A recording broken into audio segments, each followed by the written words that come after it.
Welcome to the Reason and Theology Show. I'm your host, Michael Lofton, joined by co-host Eric Ibarra, a Roman Catholic, and guest and Eastern Orthodox priest and monk, Father Patrick Ramsey. Father Patrick, how are you today? It's great to have you. I'm well, thank you. It's great to be on the show. Excellent. Eric, how are you? I'm doing good on this cold morning in Wisconsin. I've got my jacket and a sweater underneath, but I'm excited to do this. I was about to say, I saw it was 33 degrees in a post that you put on this morning? Yeah, and it's not expected to really warm up for a while, so I think the hot days are gone. Well, over here in Louisiana, it was about 50 when I stepped outside, and I thought it was negative 50 because I'm just not used to that at all. So. Yeah, my wife dressed up. She looked like Sister Vasa, the Russian right. nun. Well, you can see that I'm wearing a polo, and I clearly did not expect it to be that cold when I walked out. But anyways, all right. Well, let's get to it. Father, let me go ahead and introduce you, if you don't mind, formally. Reverend Dr. John Patrick Ramsey is a presbyter of the Orthodox Church. He completed a PhD in Orthodox theology in the field of ecclesiology. He is presently distance tutoring for the Institute for Orthodox Christian Studies in Cambridge, UK. His dissertation, The Church, Deifying Relations, is available on Amazon.com. Father, we agreed to discuss Catholicism and primacy, and I'm extremely interested and curious to see what exactly is your perspective on primacy since you're an Eastern Orthodox priest and monk. So maybe could you just kind of introduce us to the topic? All right. So my interest in primacy is, I'm just trying to think of how to rather than say my whole PhD thesis. Right, yeah. So I'm definitely of a school that there is real primacy in the church. The primacy is about unity. So the whole principle of my PhD is that we are united with one God and that we become in union with one. And primacy is a way of establishing unity as one. So therefore, you have to have, when you've got synods of bishops, or even coming below that, in the local diocese, you have a team of presbyters, and that is unified by one bishop, so that there is one sense of the priesthood in there in each diocese. Then within a metropolis or region or area, you have a metropolitan, and all the bishops are united as one about the metropolis, and who has a singular consensual role. So the bishop in a local diocese, no presbyter can act without his consent, so that there's always, everything is done as one. And the same in the metropolis, anything beyond the local diocese must be done with the consent of the metropolitan. And then above that, these metropolises are unified around patriarchs. And again, whatever they do beyond their borders, such as missions, which is probably more relevant, must be coordinated with the patriarch. And then we have a sort of, where it differs from maybe Roman Catholic, is there's a sense of importance of Rome as being a sort of a central role of primacy of all the patriarchs. But I understand this in a more truncated or limited role than would be used in a Roman Catholic sense of his role of primacy. And one of the things of primacy that's very important for me and from an Eastern perspective is that each jurisdictional primacy, whether it be a bishop, a metropolitan, or patriarch, has his jurisdiction as a singular jurisdiction. So no one else can exercise that singular voice of consent in his jurisdiction. So the metropolitan, for example, cannot ordain a presbyter in the diocese of one of his bishops because he has no consensual voice to make that decision in the diocese. And the patriarch can't interfere within a metropolitan synod's decisions. So he's limited in that because he's only a singular voice for the metropolitan is the only one who can have that singular voice. No other patriarch, even if other, can exercise that voice. And again, in the patriarchates, the patriarch again has the singular voice. Where there is a time that the voice is overridden is where the voice is exercised in an uncanonical manner. So if the bishop decides uncanonically to remove a priest, the priest or presbyter as such may appeal to the metropolitan and say, hey, look, I have been treated contrary to the canons of the church, contrary to our tradition. This is an unfair decision. It's not a decision within that the bishop should properly make. And then the metropolitan with his council of bishops will mull the matter over and decide whether that was canonical or not. And so if it was uncanonical, the decision can be overturned as such. So while the bishop has the singular voice consent within his diocese, it is subject to the tradition of the church, the canons of the church, and is visitable by the Metropolitan Synod, and that in turn can be appealed to the patriarchs.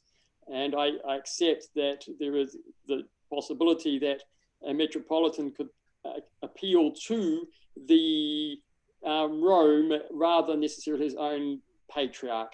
I think that is a possibility in the system which some Orthodox would not do. And this reflects that there is a common tradition, and this protects the church from becoming splintered into each having its own sort of canonical system. The fact you can appeal to Rome means we must be all working under the same tradition, the same set of canons, etc. So anyway. Okay. Well, I have a couple follow-up questions for you here. You've mentioned the patriarchal level, and I'm curious because you said, okay, Rome does have some kind of position when it comes to maintaining unity on that level. Well, how do you maintain unity on that level since the Patriarch of Rome is no longer in communion? What is there to replace that? Well, from my perspective, I would argue that Constantinople, being New Rome, was given or received the same jurisdictional authority as Old Rome. So whatever authority, powers, role that Old Rome had, New Rome took those. So having lost Old Rome in the communion Orthodox churches, none of the authority, powers, etc., or functions that was exercised by Old Rome have lost from the Orthodox Church because they still all maintained by New Rome. If there was Old Rome and New Rome together in the church, so that it doesn't divide into two, New Rome became second to Old Rome. So Old Rome was the primary See of Primacy, and New Rome submitted to it in a sense for those roles while the two sees were functional, so that if there was any contention, the priority went to Old Rome. But there's nothing lost in the schism for the Orthodox Church. The fullness of the powers and the rights, etc., continue in New Rome, okay, or Constantinople. Now, does, in a case like what you have currently with the Eastern Orthodox Church, you have some tension there between Russia and Constantinople over the issue of Ukraine. So if Constantinople has this role of unity over the patriarchs, would you say that what's happening as far as autocephaly and Ukraine is within that ability of Constantinople, or is the Patriarch of Constantinople maybe just going too far, just like you would say perhaps the Patriarch of Rome went too far in the first millennium?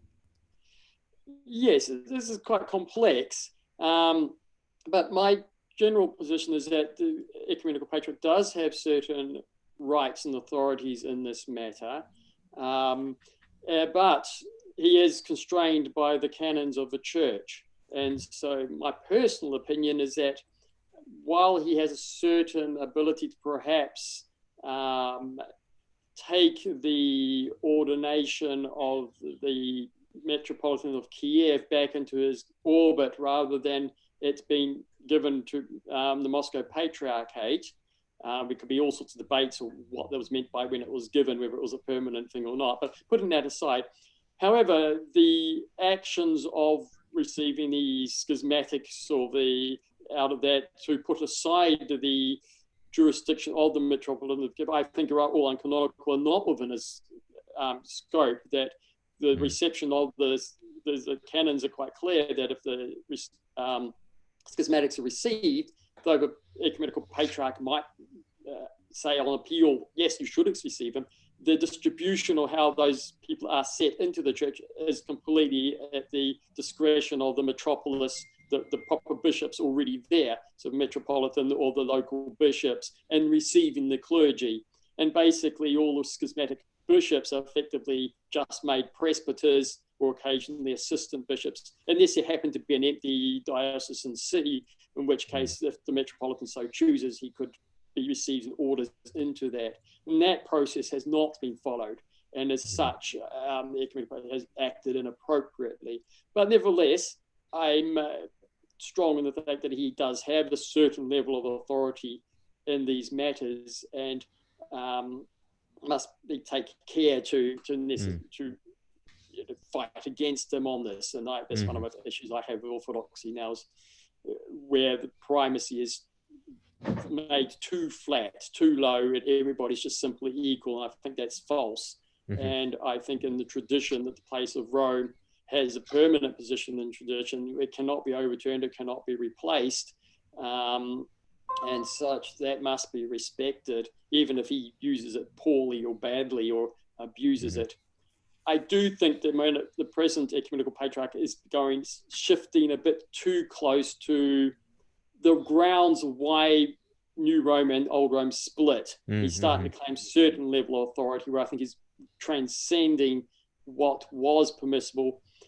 Where what I said earlier about the singular rights of each level to make the decision, I think for me the problem of Rome is it started to claim ability to ordain a presbyter wherever he liked by right, whereas in the past the Bishop of Rome couldn't go into another diocese and just ordain somebody. He could only do that with the consent of a local bishop or a case of a bishop of a local metropolitan. He had to protect those rights. And you see St. Leo is very strong in this. And so what I'm seeing in the ecumenical patriarchate is a sort of overturning of these rights. But this has been going for a century, where even the metropolitan system was broken down, where all bishops were sort of raised to the level of metropolitan, ordained by the ecumenical patriarchate. And the bishops became essentially assistant bishops, which was overturning the canonical norm, where he only ordained 3 metropolitans, excluding the mission metropolitans of Romania and Kiev and Moscow. And each metropolis then ordained its own bishops, which he had absolutely no right to do. So there has been, over the last century or so, an undermining of this very strict limitation on the rights to protect the specific rights of the lower levels as you go down. Now, on this last point that you mentioned about Rome, what would you say in the first millennium if there were instances in which the Bishop of Rome deposed bishops in the East and then appointed and ordained actually just appointed new bishops in the East without any kind of request on part of the East to interfere in Eastern jurisdiction? If there were such instances, would you say this was an abuse of power? I would say it was abuse of power if he just unilaterally decided, I'll depose you and appoint you in another jurisdiction. So I haven't seen any evidence of him doing that, but I would consider that an abuse of power. Now, if it came to be that there was an appeal from an Eastern metropolis due to something, and he heard the appeal and just said, no, you've judged us wrongly, and therefore reinstate so-and-so, that's fine. That's a solution to an appeal, which is legitimate authority to readdress. But most often he would just probably send the case back. Because like if you said the canons, return the case to the local synod or another synod next door to hear it and decide the matter, rather than necessarily doing all the reordaining himself. He just say that decision was wrong, reinstate that person back into it. Eric, I'm sorry, Father. I didn't mean to cut you off. No, it's fine. That's finished. Well, Eric, I know you and I have discussed instances where it would appear that the Bishop of Rome did just that, that without any request from the East, that he deposed individuals in the East and then appointed bishops. If you could maybe speak to that and then also jump in with your questions for Father Ramsey. Yeah. So, just for the listeners, if they're wanting to get Father Patrick's PhD dissertation, it's called "The Church and Deifying Relations," and it was done under the supervision of the University of Winchester? Do I have that right? Okay.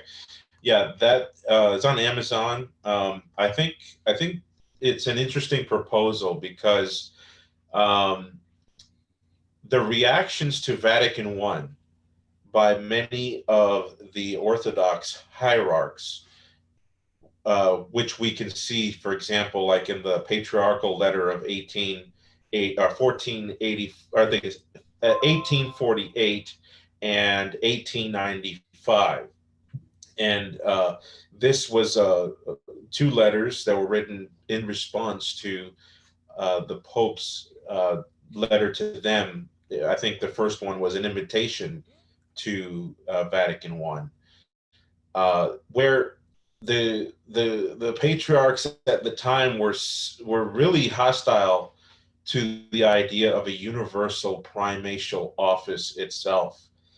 And if you can read these for free online. Just look up patriarchal letter of 1848, 1895. And the argument in there is that what comes out of the apostles are equal bishops. There are sort of administrative differentiations with the metropolitan or the archbishop, and then later with the patriarch. These are established on canonical basis, which for the Orthodox are one and the same sap with the divine authority that came with Christ and the apostles. So the canonical organization of bishop, archbishop, metropolitan, patriarch it's on a solid platform. It's just as solid as the platform for the office of bishop, in a sense, even though they're not consubstantial in their origin. But what you do get the sense is that they really see the Bishop of Rome in the first millennium as first among equals, primus inter pares. And they're really the only sort of jurisdiction, in a sense, that Rome had was over the West, the Patriarchate of Rome, and that was it. Together with the other four patriarchs, those were the heads, if we could even call them that. But those heads, in a sense, were just also honorific in their primacies, insofar as the universal church is concerned. And in reaction to Vatican I, which talks about a universal jurisdiction that came to the bishops of Rome through an inheritance that was invested in Peter as the genesis or the progenitor of this universal office of primacy, that seems to be discarded by the primates at the time. And when I read Father Patrick's work, The Church and Deifying Relations, he had sent me a copy before publication, which I thank you for. It seems as though he's taking a position where this is much more of I don't want to say classical Byzantine perspective, because we do have opposing voices on the matter, but it seems as though he's resurrecting, in my opinion, the older view, which sort of conceded that Rome had a universal primatial office, that it was a divine institution, that it did embrace the whole globe, in a sense, the whole world of churches, but that it has a refined understanding of what those prerogatives are. Russia, if we bring it back to modern times, Moscow seems to continue that line of thinking that I was talking about before, the patriarchs in the 19th century, late 19th century, where there is this rejection of a universal office of primacy, at least as an office that has governance. That seems to be pretty clear in the Moscow statement from 2013. Archbishop Metropolitan Hilarion Volokolomsk, whenever he's gone to give talks and papers, when he's written papers on this issue, he's echoed the Moscow statement, which itself is a reaction to a document that was produced between Roman Catholics and Eastern Orthodox in 2006, 2007 in Ravenna, Italy. And this document seems to more or less intertwine with what Father Patrick would say, and that is that there is a universal level of primacy with prerogatives, juridical prerogatives, et cetera, et cetera. And so to me, it seems as though this proposal is it's unique in the sense that I think it goes even further than Ravenna, and which makes it a little bit more peculiar when it comes to the dialogue between Catholics and this perspective. Father Patrick and I have been discussing this issue for years now on the internet, and I have to say he's one of a kind, because most of my relations on this topic are more kind of like the patriarchs from the late 19th century. So my first question to Father Patrick, and then I'll get into the issue of the whole instances of universal jurisdiction that we could possibly examine. My first question, however, is, what would you say about these letters that came in reaction to Vatican I, where you really do get the sense that this idea of a universal primate is really just honorific. It's there as a moral influence. It's there as a he gets to preside if there's a meeting. However, he's still a vote of one. What would you say to that perspective? Yes, I've seen it, and it's quite common among the in the Russian Church and among another Orthodox. I just don't see it as properly reflecting the canonical structure or the canons of the Church. Even if you look at the Council 861, where you've talks about the presbyter must owe respect his bishop, the bishop must respect his metropolitan, and the metropolitan his patriarch. So there is definitely a clear order there. I'm pretty much convinced that the position of Rome, unlike many Orthodox, even probably scholars, that the metropolitan, the three-tier, what I call three-tier system, which is different from Ravenna, which is bishop, metropolitan, and patriarch, was there from the very word go, and that the See of Rome, Antioch, and Alexandria had a specific particular roles from the very word go, which were beyond that, or even the metropolitan. They had effectively a patriarchal role from the very start. And the metropolis system was necessary from the word go, because it's a metropolis system which ordains all the local bishops. And we wouldn't have no bishops be able to replicate without the metropolis system. So once after the apostles passed, this was the default system of many local synods, with the patriarchs sort of sitting above and over that as a wider witness, with peculiar roles of hearing appeals and addressing things like coordinating missions, etc.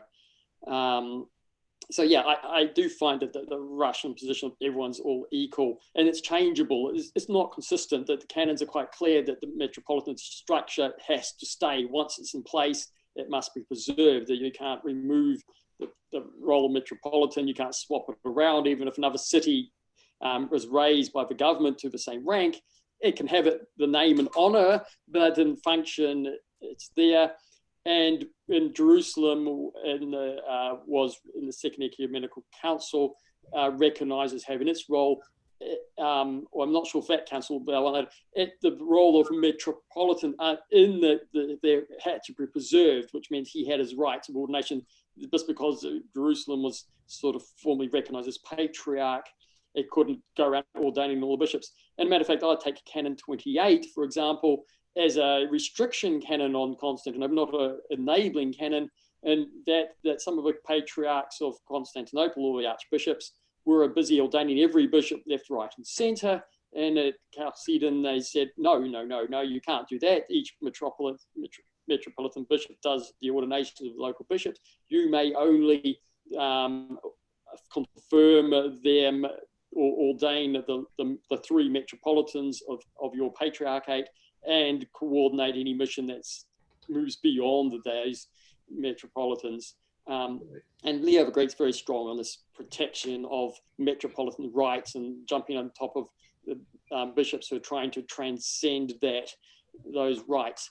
So yes, the Russian thing where it somehow can change or whatever, I think is wrong. And I think, again, the ecumenical patriarch being Rome, it does carry, and same with Antioch, Alexandria, they are all sees of Peter, as I've discussed with you a number of times. So I just want to make it clear too, when I talk about the universal authority of Rome, that the See of Peter as such is actually manifests via Gregory the Great in the three sees of Antioch, Alexandria, and Rome, and that Rome is not above these patriarchs. So when I talk about a universal jurisdiction, quite unlike Ravenna, this is not above the patriarchs. So therefore, he doesn't call them to synod. He has no authority to command the other patriarchs to come to a synod. He has no appeal rights over a patriarchal decision. In other words, you can appeal to one patriarch or the other. He can maybe hear a direct case on a patriarchate if it was a bishop, but not an appeal case. So this is so that the singular see is manifest in three. And for me, this is to protect the fallibility of any human being, that any one patriarch, even the Bishop of Rome, could mess up doctrinally, but the other two would carry the See of Peter through that in a state of stability. The rock would continue to be maintained through one or the other of the sees in perpetua. So the church, even in the Orthodox sense, you can see that has continued to today, and we cannot dispose of these sees of Peter. And Constantinople sort of takes a part of that role due to its identity with Rome, even though it's not technically a See of Peter as in its foundation. All the functions of the See of Peter and their sense of that rockness also transfers to it. So we can't start saying, we'll dismantle that. This is by accident. These are divine things. So as you said in the canons, this is established by God. So I find that the Russian position where they all know we can change this, this has got a problem. Undermining the stability of a church. Yeah, you mentioned the three C's of Peter, and from reading Church and Deifying Relations, the idea that I got was that you understand today the See of Constantinople, since the schism, is the universal See of Peter by some rite of passage. When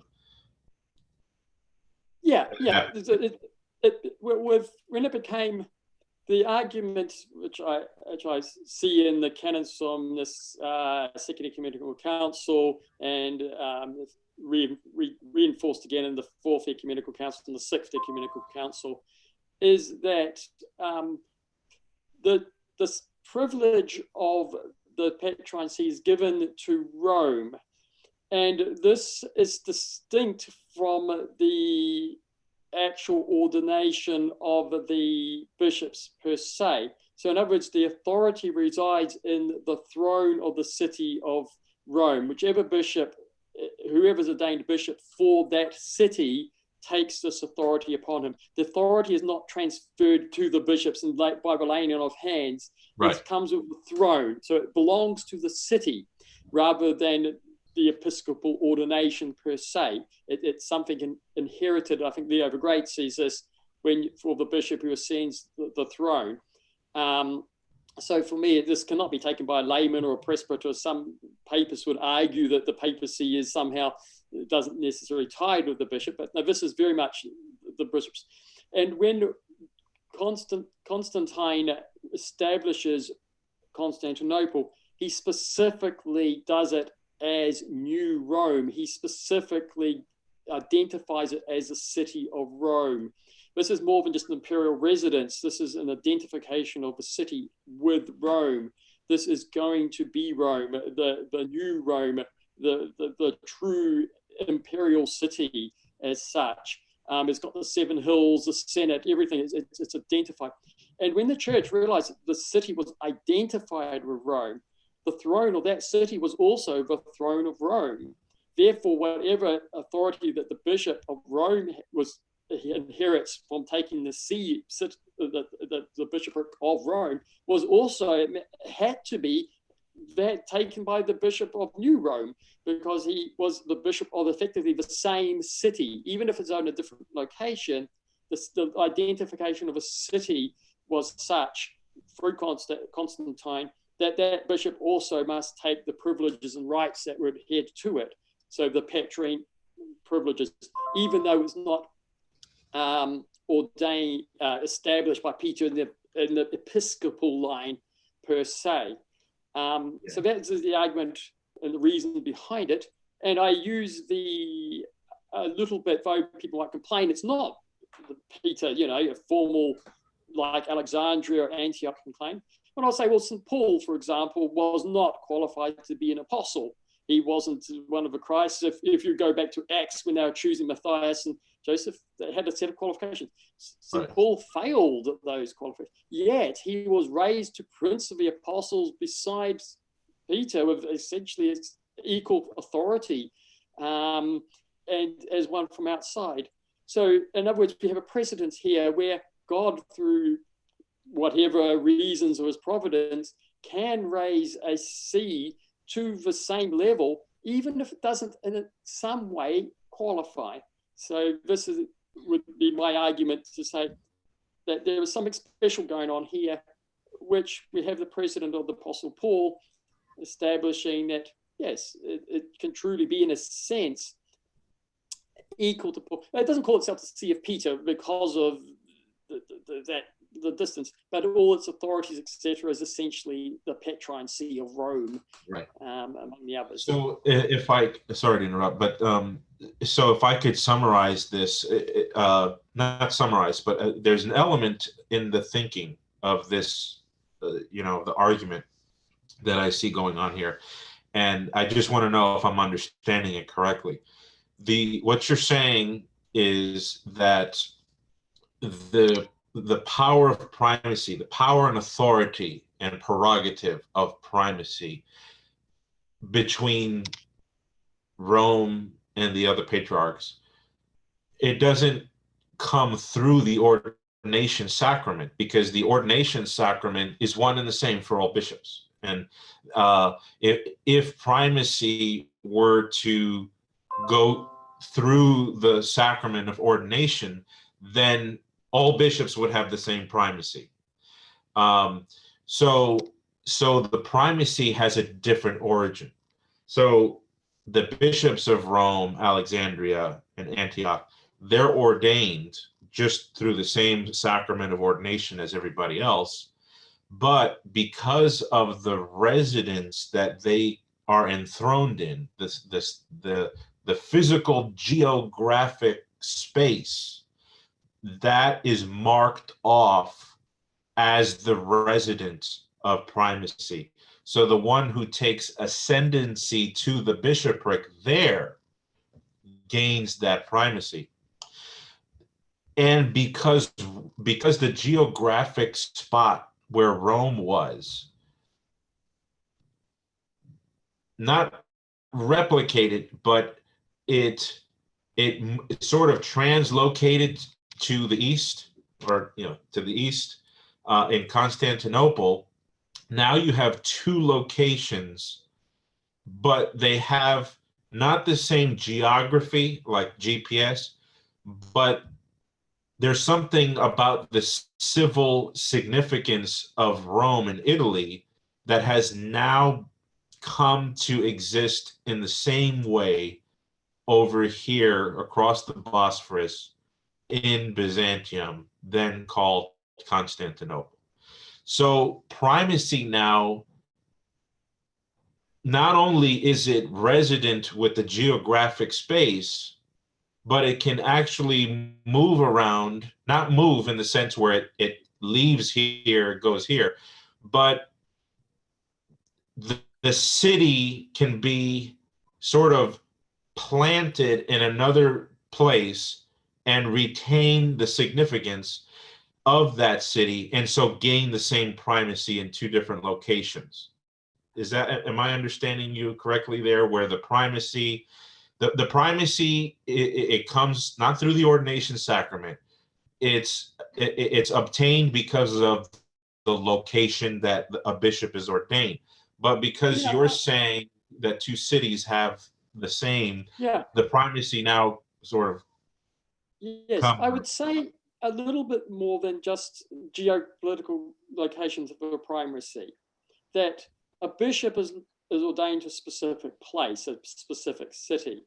Right. But the primacy is not just to a specific place, it's to a specific level of city in a specific place at the time when the structure was put down, which in the church tradition remains regardless of the political situation of a city afterwards.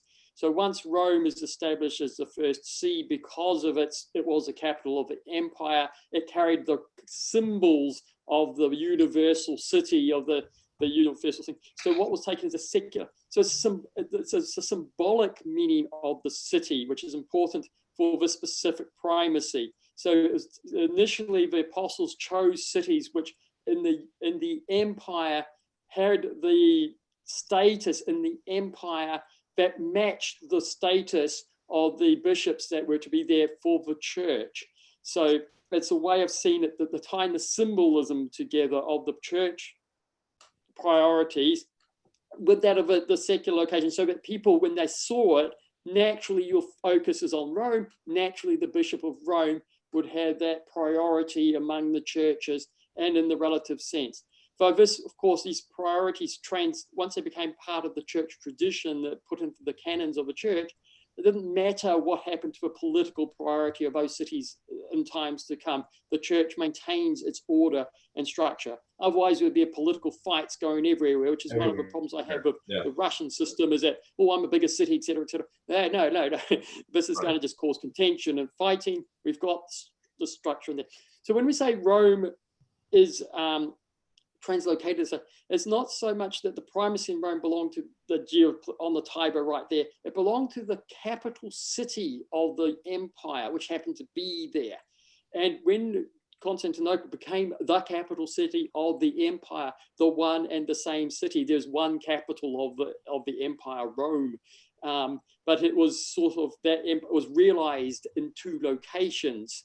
But there's still one capital of the Roman Empire. Rome is just manifest in two locations. And so because it took the same symbolic nature, the same authority as the capital, therefore it's identified at Rome at that level. Even though Constantine also tried to make 7 hills and all the rest, a lot of the things. But it's that identification of the symbolic, the political meaning of Rome, which is what justified it, rather than the exact geopolitical position of it. Thank you for that clarification. So I mean, it does seem to me that primacy, the universal office of primacy that you would say is had at Rome in some sense, in the primacy of Alexandria and Antioch. These primacies are not so much fixed and stationary by a geospace, but that attached to the significance of the secular position in the Roman Empire in terms of a city status? The city status, as I said, once it was an initial, it's not tied to city status per se.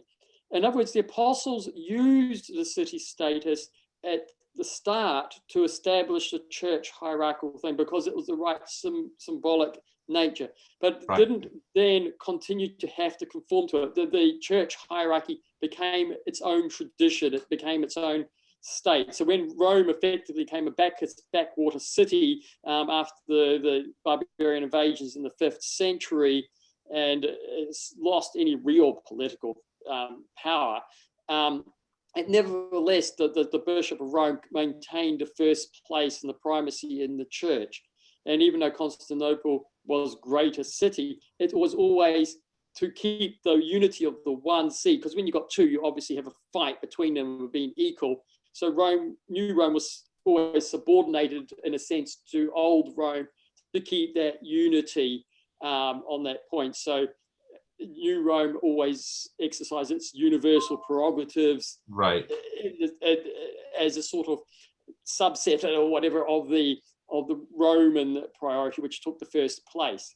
So yes, I think that was the point. Now, yes, the other point I was making is that, so like, for example, Patriarch Antioch at the moment resides in Damascus, but so that's not this functioning of him being the Patriarch of Antioch, even though he's not physically in the same place. He's still been ordained for that.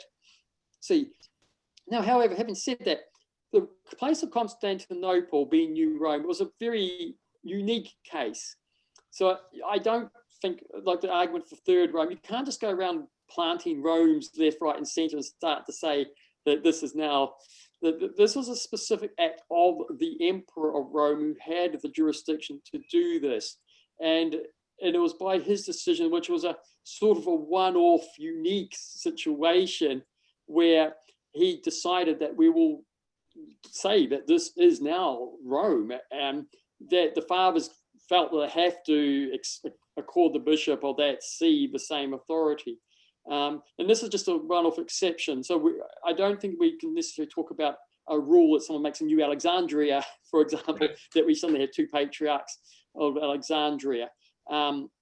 So I think even though it was a specific case which just has happened, I don't think we necessarily can state that there's a precedence going along. Yes. Or we'd have to say the proper authorities established this. And of course, there is no more Roman emperors, so we can't sort of start claiming this city or that city as Rome. Only the legitimate Roman emperor of the Roman Empire, with the consent of the Senate, et cetera, could do such a thing. Yeah, so it seems like your thesis, you're aware of how this could lead to a Pandora's box situation where the secular economy now sort of unlocks the door to,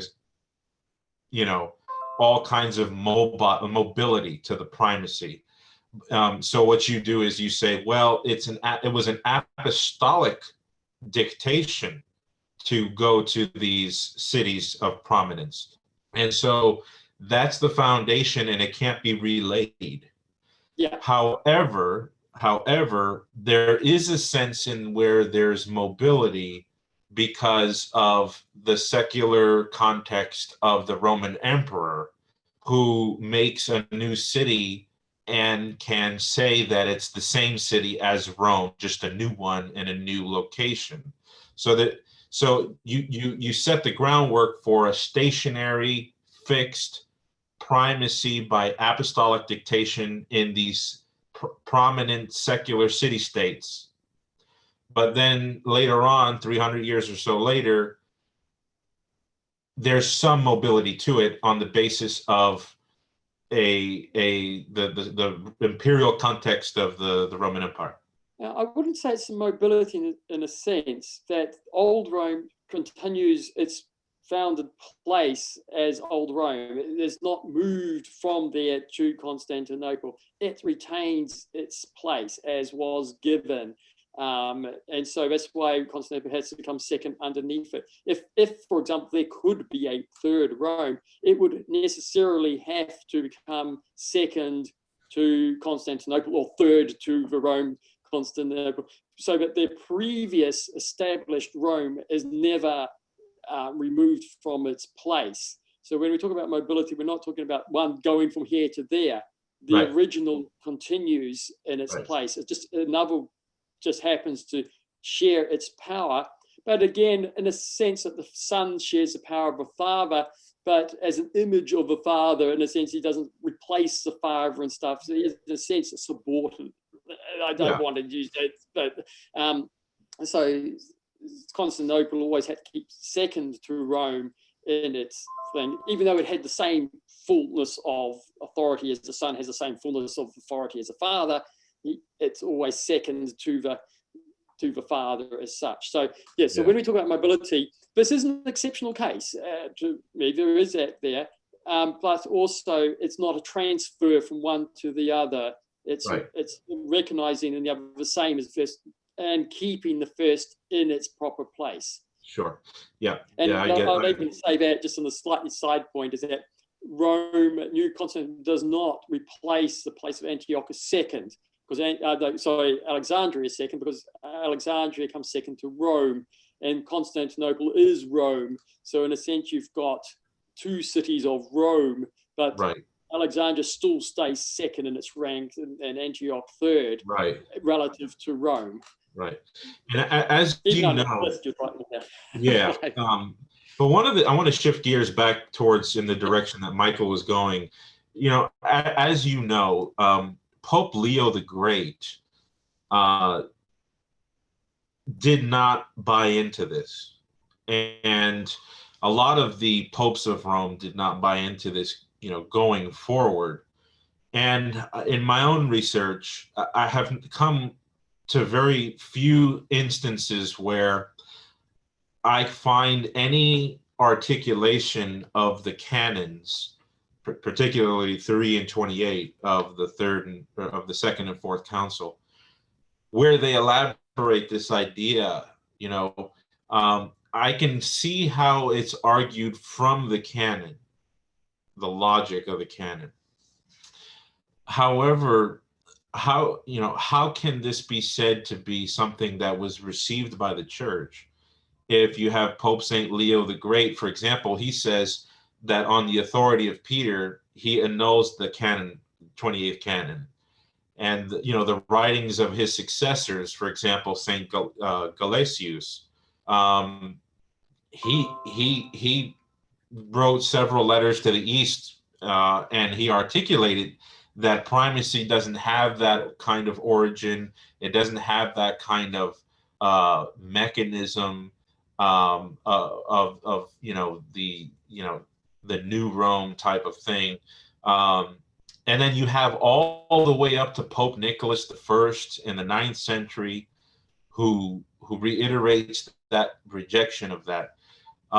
Aside from the canons and what seems to be a tacit reception of those by the See of Rome, are there any church fathers that you know of in the first 10 centuries that really talk about this thesis at any length beyond the canon itself?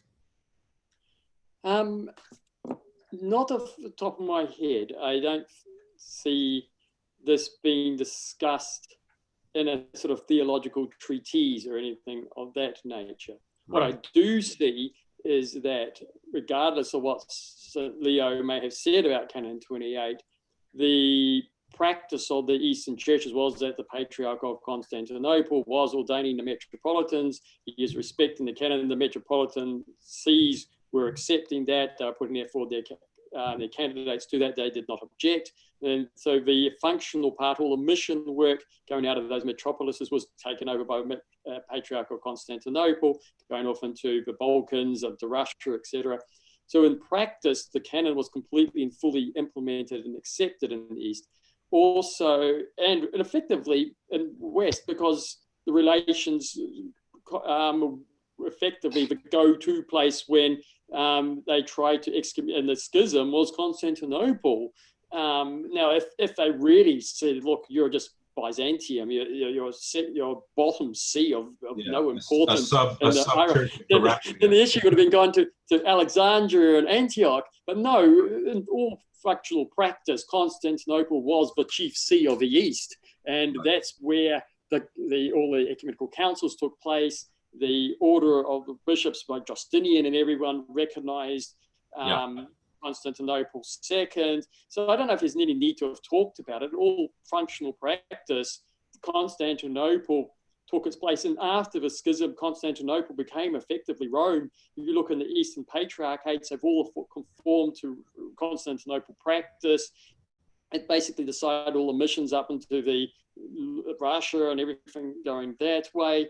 So it probably had even more influence over the entire Orthodox churches in the East than Rome possibly even had in the West until Trent, when, in the sense of its liturgical conformities, etc. So it was very much in practice. Canon 28 manifests itself historically as it said it should do. So I can't. You don't. Not even Saint John of Damascus, for example, and his, De Fide Orthodoxa, the Orthodox faith. He doesn't talk about the episcopate or ecumenical councils. You would think in a book like the Orthodox faith, he would talk about bishops and primacy and councils, but he doesn't. But that doesn't mean that those were not there, understood. Like Michael was saying, the issue of immediate jurisdiction is the big issue, one of the big issues between East and West right now. And what I find a lot in the dialogue is that a lot of Orthodox will talk about, yes, universal primacy, yes, universal jurisdiction, yes, authoritative in character, but based on appeal. And he could not, without an appeal, go into other sees and churches and do these things. What I would say to this is this. The first point about immediate jurisdiction.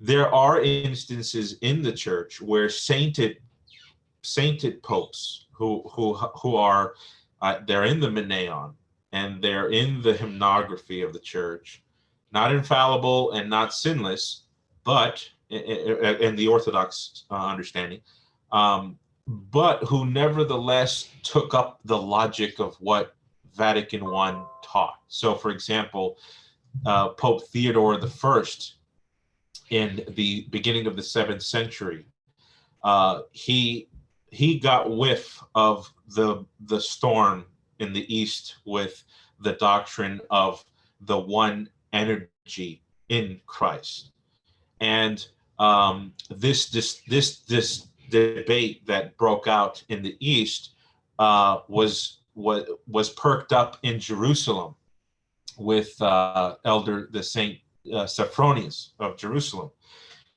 and Maximus the Confessor, another student who opposed the one energeia doctrine,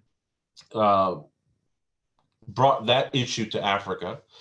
And there were some exiles who came there as well. And the issue turned into a debate in Africa between Maximus and Pyrrhus, the former patriarch of Constantinople. Well, anyway, in short story, because you know all this, the See of Jerusalem, the African episcopates, and I think many monks in the East wrote to Rome and basically said, hey, we need a condemnation of this doctrine that's going on. Okay.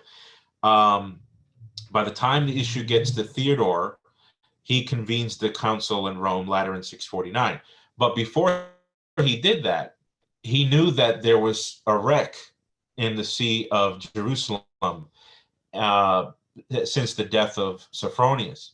And so he appointed Bishop St. Stephen of Dor as his vicar, in a sense. He wrote up a letter, gave Stephen the letter, and Stephen traveled to the See of Jerusalem, the Patriarchate of Jerusalem, and he started to completely annul the ordinations that were taking place, and then ordained in their place people who subscribed to the doctrine that Theodore put down, which was that in Christ there are two energeia, two wills, thelemas. To me, this looks like an act of universal jurisdiction because it doesn't really follow the Serdican pattern, where bishops within the See of Jerusalem are given a circuit to reorganize and to set up trial again. It just seemed, and the way Theodore mentions it, it's as if I'm going to ordain you by the authority given to me by the Lord in Blessed Peter, and you're going to go there, represent me, and ordain bishops in these places. Now, this is definitely an extremis situation. So it's not, he can get up and, just say, hey, I want all the deacons in Asia to wear red robes, But here's the way the Catholic would look at this. Even if in the situation of extremis, even in that situation, if the Pope doesn't need permission from a third party or a second party, even if he only intervenes in that case, it still has to be justified by this prior logic, which makes it a right of his. And that doesn't seem to be anything other than that there is no mediation required by legal right. And so he has the right to both initiate, dissolve, and bring to resolution issues in foreign seas. And then Theodore Theodore brings that up, and then his successor Martin, Pope Martin I, who's a saint, he's a prominent saint. He wasn't really prominent in his life. The government of Constantinople was very much against him, but later on he was, he's in the Meneon as a hero of Orthodoxy. He also ordains John of Philadelphia, Bishop of Philadelphia in the east, near Syria, with the right to depose and ordain bishops, not just in the Patriarchate of Jerusalem, but also in the Patriarchate of Antioch. And so for a Catholic looking at this, it would seem as though permission is not granted by any legal mediator in that situation. Yes, it's a situation of extremis where it's not ordinary in the practical sense, but at the same time, because it carried teeth, the origin of that teeth has to come from a prior logic, which we would say is that there is no mediation that's absolutely required. So what would you say to that? In this specific case, I don't know the specific facts well enough. Okay. So in other words, I'm talking about the nuances of the facts, all the details, so that I could see exactly what's going on. There's some general points here that the extremist, because of his specific jurisdiction, this could be something where in an ordinary situation he has no right to go and do this, but the extremist does open up some grounds for it, but only because of the extremist, just in the same way that technically in the East only a priest may baptize, but for the salvation of a soul, a layman may baptize. And so in the East, this is understood. The layman ordinarily baptizes is not a baptism. It's just null and void. It's just someone splashing someone with water. Whereas But if it is an extremis, then the right is permitted. The baptism becomes valid in the extremis. So I think this is something that's slightly different from Roman Catholic way of thinking. So I could just apply the same rule that the extremis in itself is what permits the action to be taken, which would ordinarily not be permitted. And so if you try to argue that this would be an ordinary right because of the extremis, I would say, no, you can't do that. This is predicated on the extremis taking place, that this right can take place.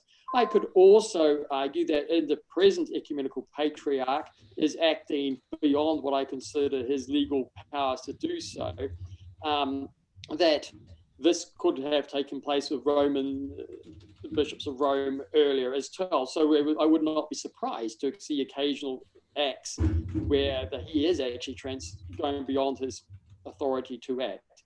And also it could be the case that even if it is wrong, God nevertheless takes a silver lining out of it and makes the most of it and turns it into a good situation. So that would be my initial answers. It's not a completely sufficient answer as such, and I can see where your logic would go, but those would be the sort of general lines of my defense on that particular issue.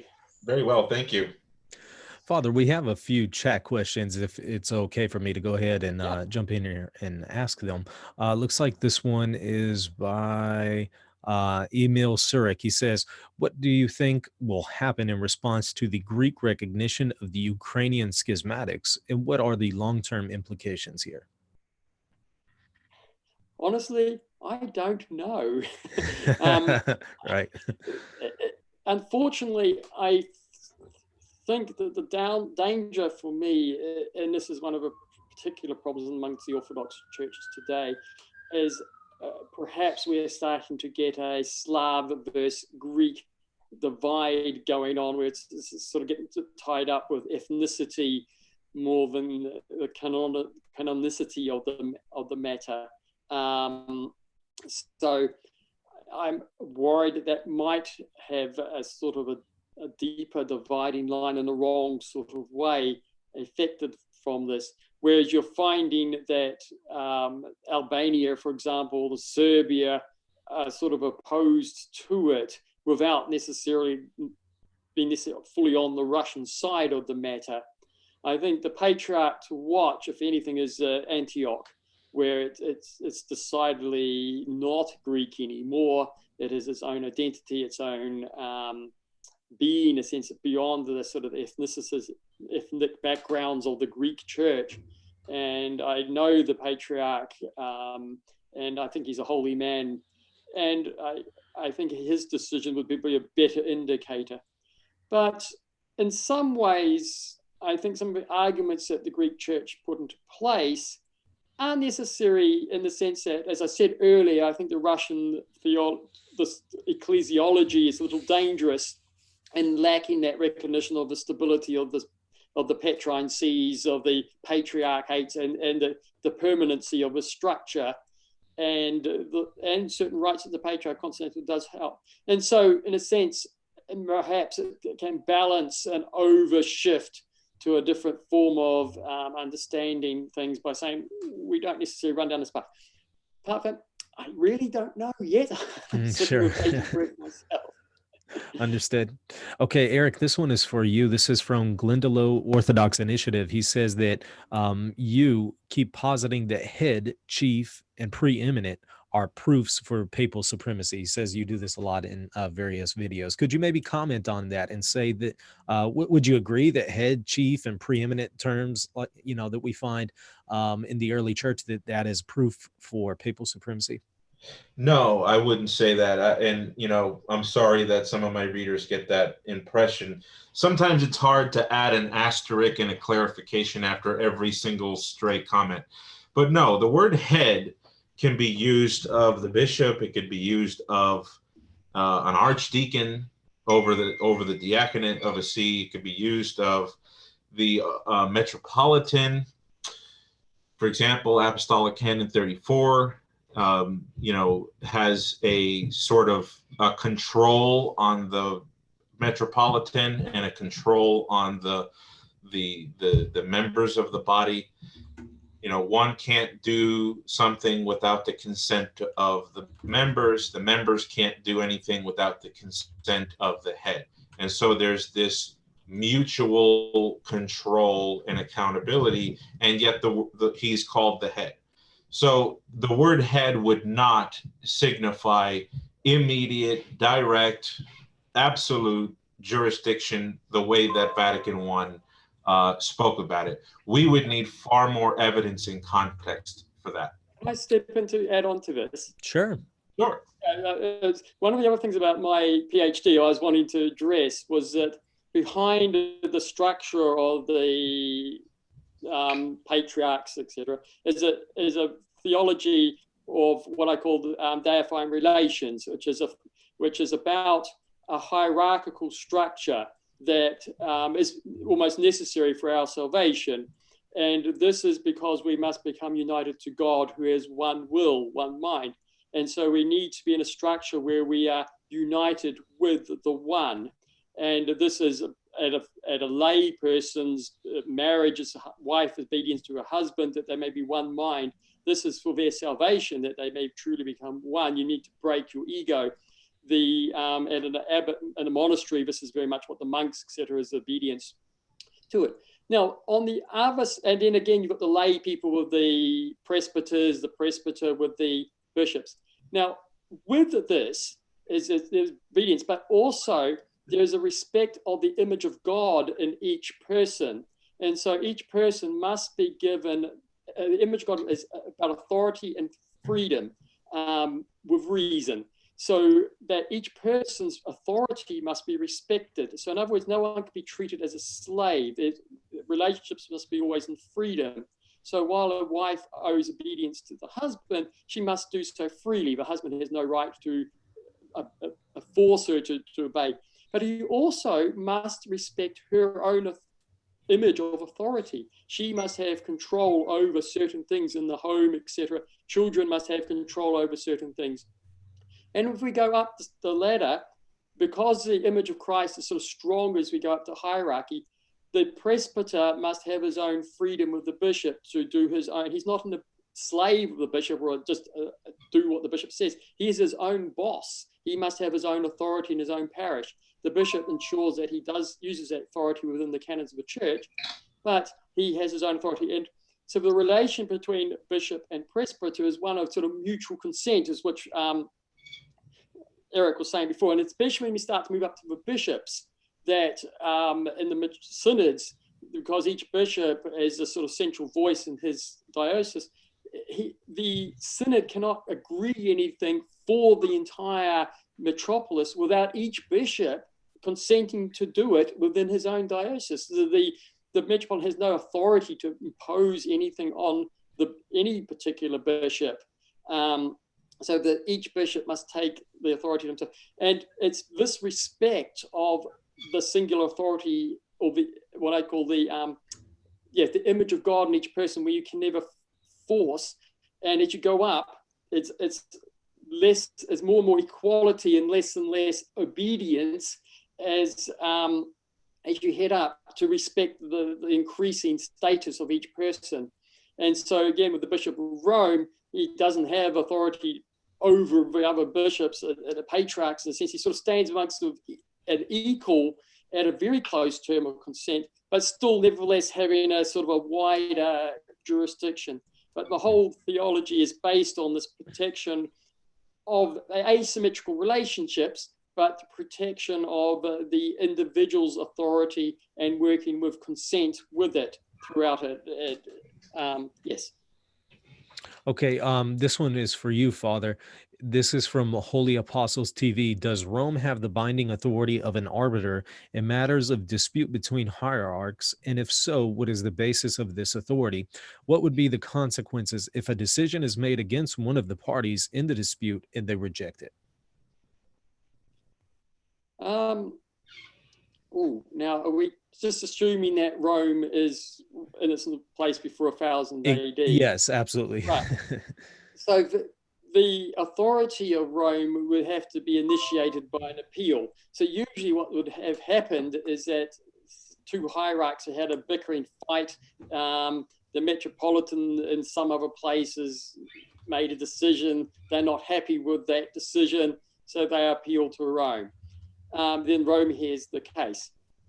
In this case, it isn't the Supreme Court in the sense of the church. He does have a complete authority that once he makes his decision, you abide by it. There is no appeal from Rome in this state because there's no higher jurisdictional authority above it. So if you are disobeying this, you're in a sense in a schismatic position, and the church, all the churches should recognize the decision of the Bishop of Rome, assuming that it has been sent to him in the normal structure of things.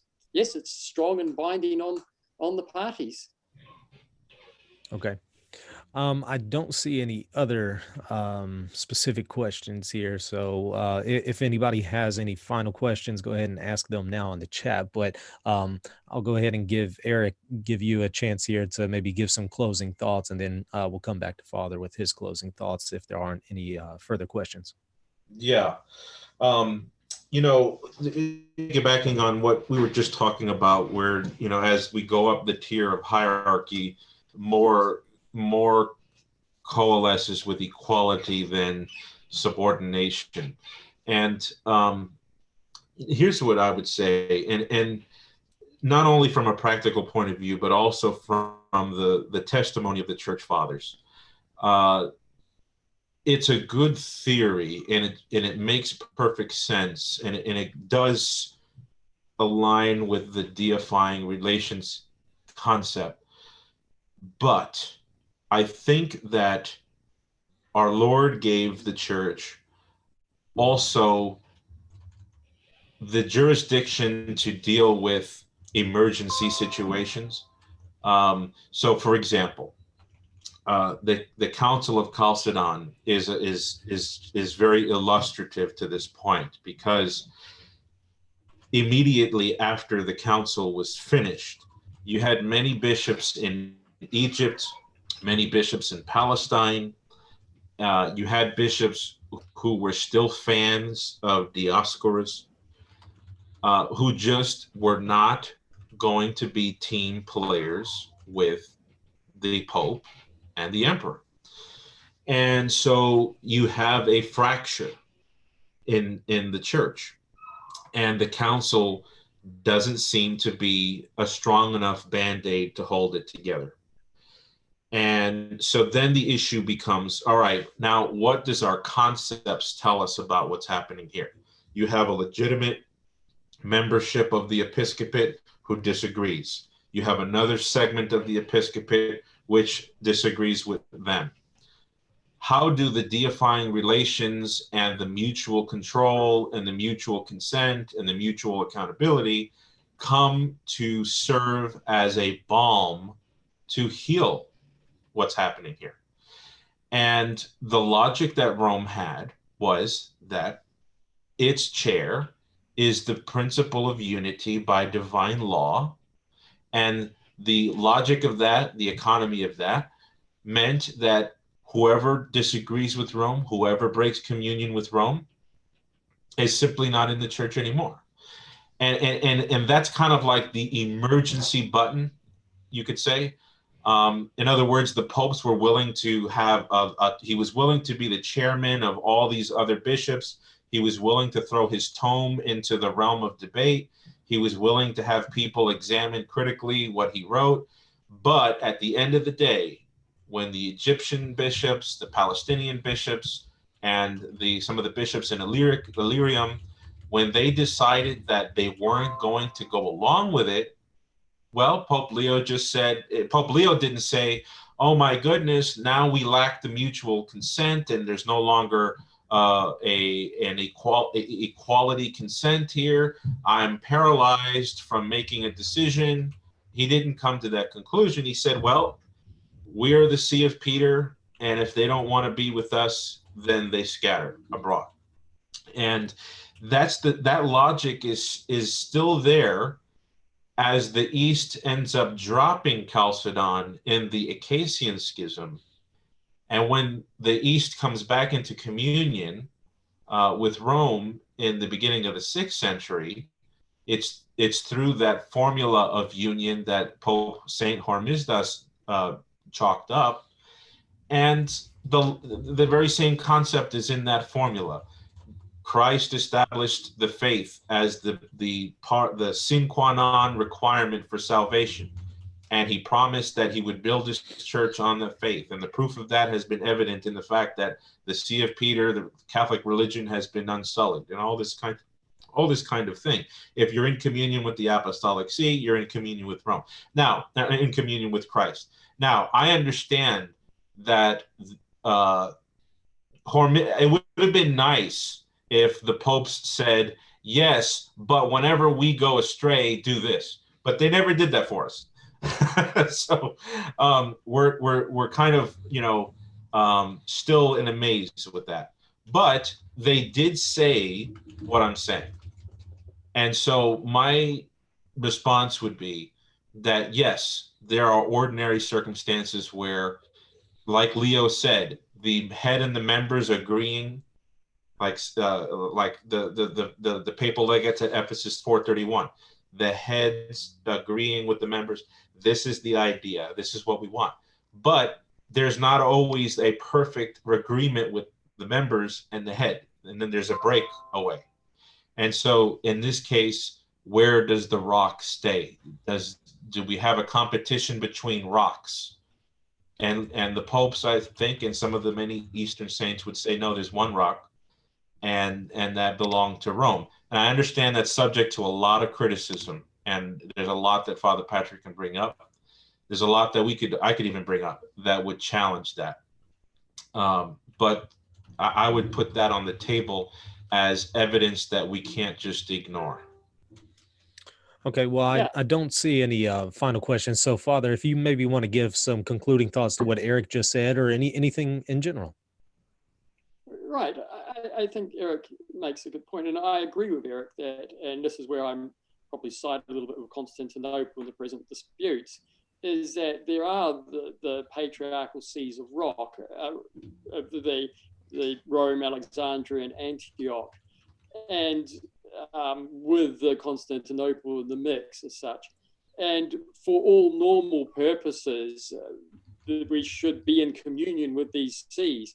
And I don't think, now, one or the other, or a couple of those sees may have moved out, and certainly for the first 1,000 years, Rome itself was the most stable of those sees, really epitomizing the rock as such.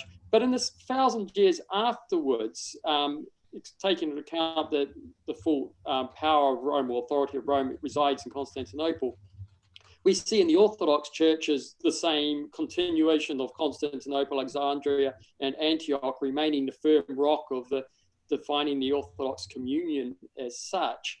And I think we should maintain that. I'll be starting to get worried if that's somehow undermined. So I agree with Eric that these are important sees there. And so I'm not surprised that we would see in the past, if you've moved from Rome, therefore you've moved away from the church. That would ring fairly true for myself.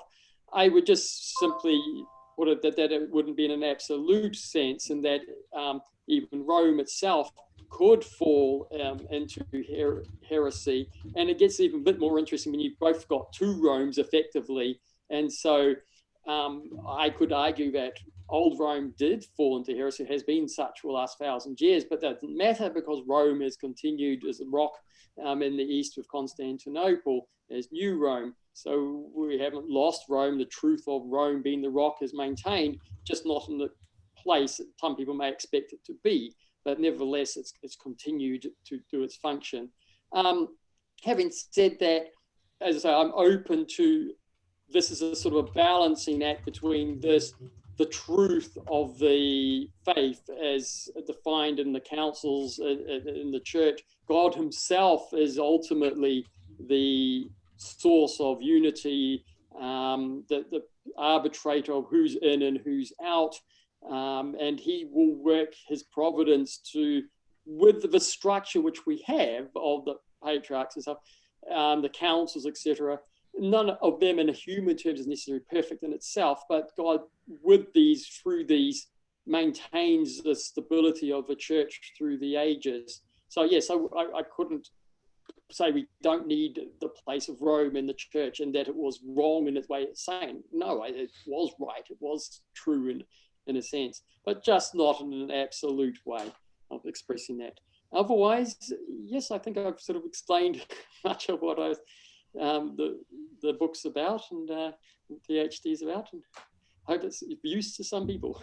Oh yeah, this is like I said, I sent it to a medieval professor, and his name, I wouldn't mention his name. I don't think he'd like that, but he definitely thought it was a very unique and interesting proposal, and I'm excited to see where it goes.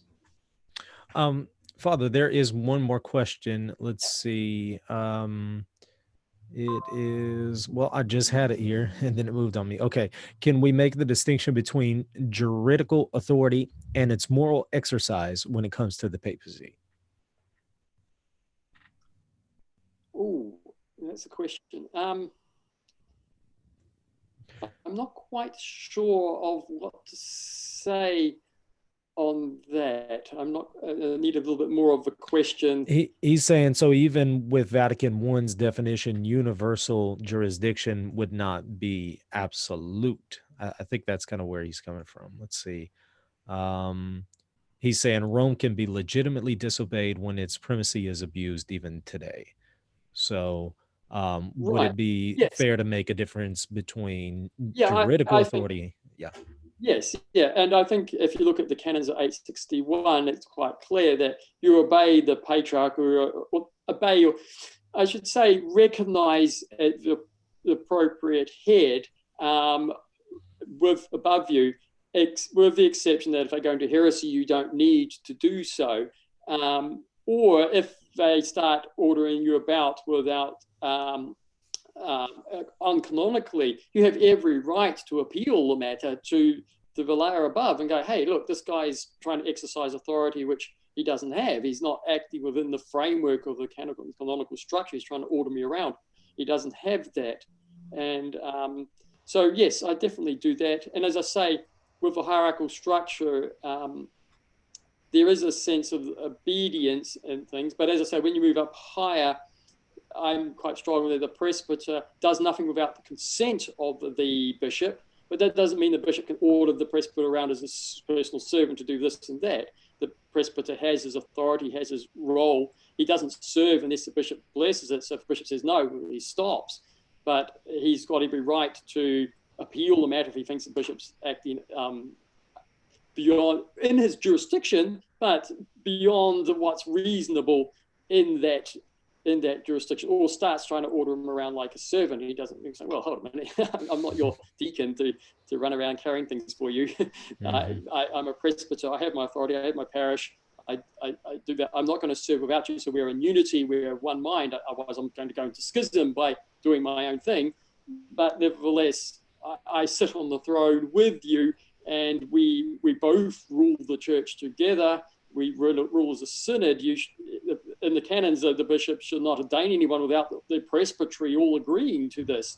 It's changed multiply now, where the bishop sort of just does what he feels like. But this is a true sense of relationship. The presbyters sit on the throne with the bishop, and the bishop doesn't decide without the council of synod, and more so obviously in the synod of the bishops. Anyway. Sure. Eric, the same questioner asks, do you want to weigh in on this? And after that, we'll go ahead and wrap it up. And the question? Well, on the question, and it essentially was this: can we make the distinction between juridical authority and its moral exercise when it comes to the papacy? And then he goes on to say, Rome can be legitimately disobeyed when its primacy is abused even today. So even with Vatican I's definition, universal jurisdiction is not absolute.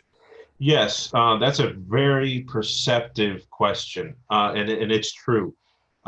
We know this because there were many people who died outside of communion with Rome legally, but who were later canonized. And so we know that whatever primacy and authority that our Lord wanted Peter and his successors and even ecumenical councils to have, it's not the same as an absolute monarchic, unconditioned infallibility.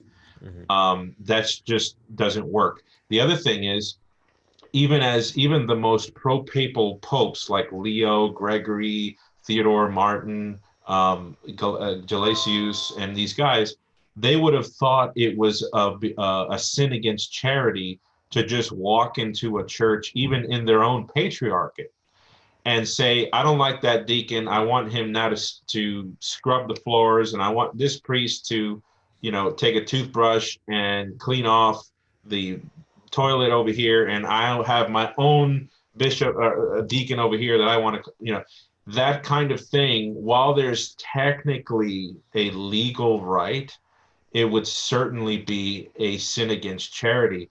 And even maybe there would be a legitimate cause for opposition in that case, just because of the level of sin that's involved. And the bishops of old understood this. There were times where the Western bishops had a real big headache over what the Pope of Rome was doing, and they would say, "Well, he's wrong on that. The God will judge him one day." That's the kind of attitude they took. And whatever he's saying there is not. But another thing happened under the Saint Basil of Caesarea, when he saw the letters of Damasus concerning Melitios of Antioch, as he just doesn't know what he's talking about. The West hasn't been here. They don't know Melitios. They don't know Paulinus. They're hearing information from Alexandria. They're getting information from Milan. They haven't investigated the issue themselves. So I'm gonna pause on my obedience to that letter. That has happened, and it continues to happen even to this day. And it is based off the distinction that what's his name, Holy Apostles TV. Yes. Yeah, that's a good question. Very perceptive of him. Okay, good. Well, that's pretty much going to do it. I don't see any more questions, and we need to go ahead and wrap it up here. We're at about an hour and a half. So, Father, thank you so much for coming on. I really enjoyed it. I'd love to have you on again. If you would, just go ahead and put in a plug for, whatever you're doing, or any way that you want people to get in contact with you. Yeah, I'm on Facebook, usually debating with Eric on the. I suppose my book hasn't moved very much, so I'd be keen to people to read it, and I'm keen to get feedback. As I say, this is a part of my own study, research, and it's how I've put together what I think of the elements of the situation is. It's partly a reaction to Metropolitan John Zizioulis's PhDs and the Eucharistic ecclesiology, and it's movement to say, actually, the church is really based around synods of presbyters and bishops. So when you see the apostles going, they put presbyters in every place. What is meant by this is a small synod of the bishop and presbyters. And what you've got here is that Christ and the apostles are manifest in each location. Instead of being across the world, they became manifest in each location. There's a little synod of Christ and the apostles. And you see this very strong in Ignatius of Antioch, some of Ignatius of Antioch's writings. And so this is a foundation of a church, as it says, if the church is founded in the apostles, Christ and the apostles. So in each place, you have this synod placed, and the church is founded on this, and you're part of the church because you're united to the synod. You are united to the synod through the mysteries, through baptism, through the Eucharist. It's not just walking up and shaking hands with the guys. This is through the mysteries as such, the sacraments, to form this union. But nevertheless, the church is founded and grounded on these synods of Christ and the apostles in each place. And we can talk about those synods in a broader sense of the metropolitan synods of Christ as a head and the apostles gathered around him, sitting on the 12 thrones. So this is where I'm really saying is that the church hierarchy, the church structure is based on these synods. But in the context that to be part of the synod, you need the mysteries, the Eucharist, and all the rest of this. And it's through these hierarchical relationships that we come to deification, to union with God in a personal way of submitting the will or becoming one will in its various manners. So, yeah, I hope people will discuss it and talk about it and give me some feedback what they think. And yeah. I look. And again, the book is The Church, Deifying Relations by Father John Patrick Ramsey, available on Amazon.com. I'm going to put a description and a link to the book in the description on the YouTube after the show. And again, thank you for coming on, Father. I'd love to have you on again. Thank you. I'd love to be on again if I get a chance. Absolutely. Okay, everybody, please comment, like, subscribe. You can also go to the reasonandtheology.com website and go to the donation page if you want to donate to help us get better equipment. And I think that'll do it. God bless you all, and go share your faith.